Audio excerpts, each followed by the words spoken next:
Salut à tous, c'est Blastar, donc beatmaker, compositeur, producteur, qui a travaillé notamment avec Rof, Kerry James, Lafouine, Youssoupha, Diams, 113 et aussi des artistes afro-caribéens comme Admiralty, Chris, Syke. Je vais mettre Negmaron aussi dedans. Voilà, aujourd'hui, je me présente à Afro Vibes pour qu'on puisse découvrir mon parcours.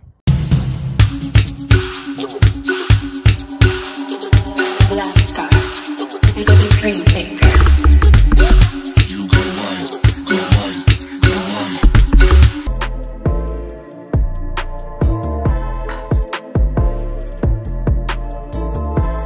Mes débuts en tant que beatmaker, c'était dans les années 2000, donc j'ai commencé à intégrer le groupe Scorblaze, qui est un groupe composé de Briscoe, Scory et moi-même. Donc on était trois compositeurs dancehall. Ça nous a permis de de faire des morceaux avec Admiralty, notamment le Grand Manitou. Après cette collaboration avec Scorblaze, j'ai pu commencer justement à entrer dans le milieu du hip-hop avec la rencontre de Oumar Digno, qui est actuellement le manager de Dinos et Dossé. Et ça m'a permis de rencontrer du coup les artistes urbains, de m'initier au rap.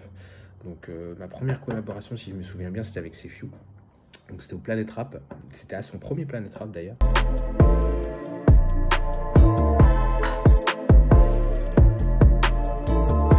Pour mes parents beatmakers, il n'y avait aucun souci puisque mon père, lui, était mélomane. Il aimait beaucoup la musique, puisqu'il écoutait du jazz, du blues, du gospel, de la musique afro-caribéenne, bien sûr, de la musique classique. Donc j'ai été nourri par toutes ces influences-là. Il a toujours investi justement pour moi, que ce soit dans le matériel, que ce soit du temps.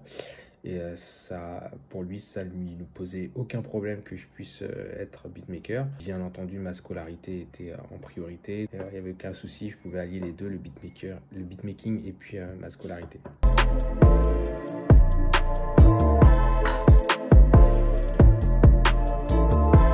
Du coup, mon adaptation aux différents genres s'est faite naturellement, nourrie par les différentes influences. Ça m'a permis d'avoir une culture musicale assez large. J'ai pu faire des morceaux avec Vita par exemple, avec des morceaux avec Mac Taylor et des morceaux avec Admiralty. Trois artistes qui sont dans des genres complètement différents.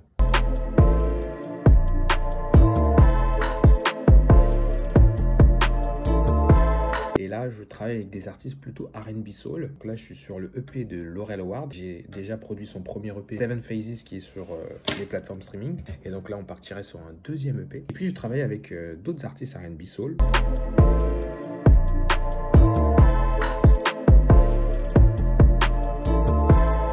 Dans mes meilleurs tracks, c'est le morceau Que pour les vrais de Rof, une de mes meilleures instrus et une des meilleures performances de Rof sur ce titre. Pour l'anecdote, à l'époque, il était en studio et c'est à 3 h du matin qu'il m'a appelé et qu'il voulait une prod qui change toutes les 8 mesures. Et puis le morceau Harajuku de Joke Ateyaba a été un morceau un peu game changer. Là, c'était des sonorités japonaises avec une rythmique plutôt trap et une nouvelle esthétique dans le rap game.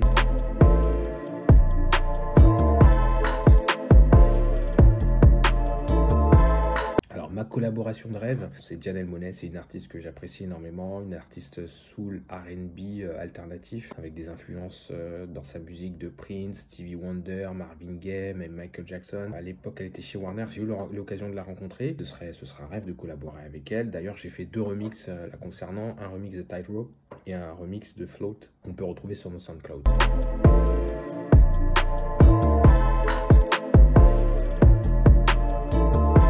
Alors, l'évolution du rap, la musique urbaine, elle a beaucoup changé, notamment avec l'avènement du streaming. Aujourd'hui, ça s'est démocratisé. On se retrouve avec une abondance de titres proposés. C'est bien, ça permet d'avoir une diversité, une variété beaucoup plus large. Maintenant, je trouve que la quantité a noyé la qualité. C'est plus difficile maintenant de trouver les pépites dans tout ce flux de nouvelles chansons.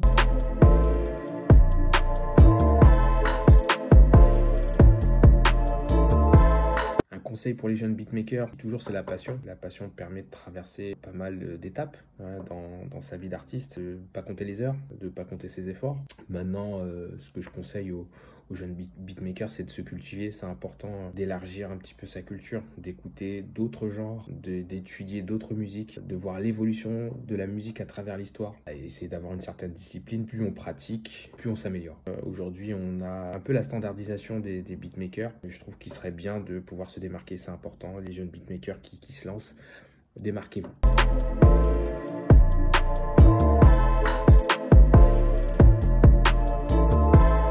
les projets solo, je suis sur mon EP qui va s'intituler Exil. Plusieurs singles ont été déjà lancés, Black Goddess, Pickpocket, Motherland, Go Wild là récemment. Et ça va permettre aussi de montrer mes différentes influences, que ce soit de la mapiano, de l'afrobeat, du zouk.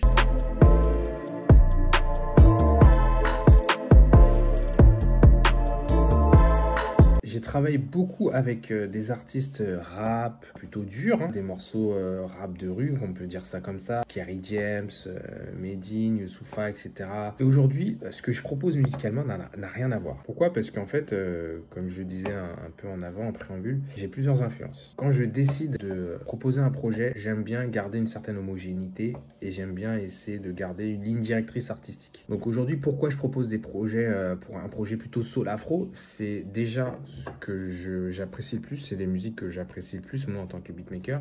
C'est un plaisir à composer aussi, puisqu'on est sur voilà, les influences qui m'ont nourri, donc cette tendance de jazz, de blues, etc. qu'on retrouve dans mes influences, et bien entendu la musique afro-caribéenne, puisque voilà, je suis antillais, originaire de Guadeloupe et de Martinique, et j'ai besoin justement de le retranscrire.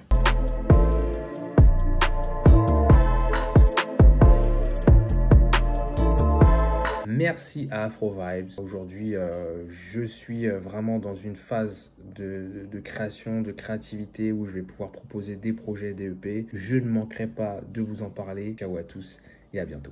Everybody's looking at me. Everybody's looking at you. Like a snake moving in a jungle. You're making